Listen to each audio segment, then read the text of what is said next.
Hi everyone, welcome to my 2023 December newsletter. Hope you had a great Thanksgiving and are enjoying the holiday season. I'll jump right into November stats by starting with our median sales price.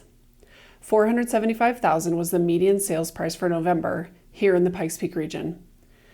This is up just over 5.5% from November of 2022. While that's good news, the bad news is that there were only 685 sales in November. This is the lowest number of sales in November since 2013. We think this is due to both the price and the interest rate. Unless someone has a compelling reason to move, they're choosing to stay where they are. For instance, if someone is currently at an interest rate between 2.5% and 3.5% and decides to sell, they'd likely end up with a much higher rate, around 6.75%.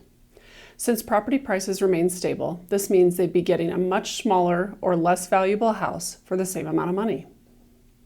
All right, let's say for instance, someone purchased a $475,000 home in the Pikes Peak region back in 2021. Their mortgage interest rate was around 3% and they put down 20%. So their monthly payment would have been around $1,600. Fast forward to today, the same mortgage with a 7% interest rate would have a payment of just over $2,500 a month. So until interest rates or home prices come down, I think this is going to be our new normal. For the homes that are selling, the average days on market in November was about 42 days. This number has remained pretty steady over the last couple months, hovering in the low 40s. The days on market statistic only tells part of the story though, because this statistic only looks at homes that are under contract or sold. To get a better sense of the market times, we need to take a look at months of inventory. If you remember, we talked a lot about this at the beginning of the year. 6 months is an industry standard for a balanced market. Below 6 months is a seller's market, and above 6 months is a buyer's market. We're currently standing at just over 4 months of inventory, the most we have seen since 2014.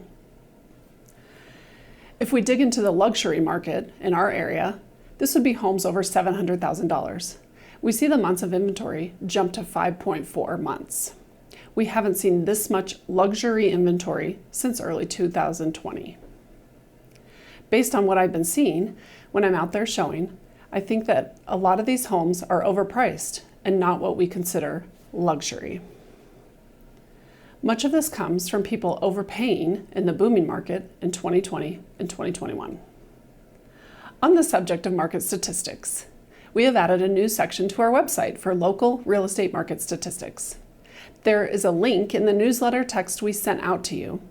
The stats are updated on a monthly basis, so if you like stats, you can dig into a lot more detail there than we can cover here.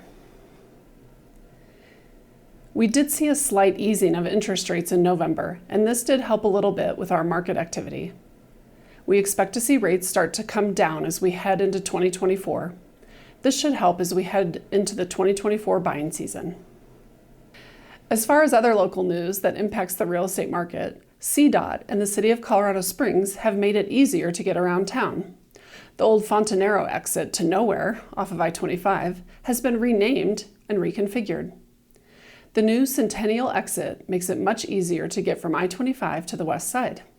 Centennial Boulevard was extended south and east from Fillmore, passing the new VA hospital and connecting to I-25 just west of Monument Valley Park. This eliminates the old West Fontanero Street and allows travelers to avoid the circus at I-25 and Fillmore. This has also resulted in a number of new residential projects in that area.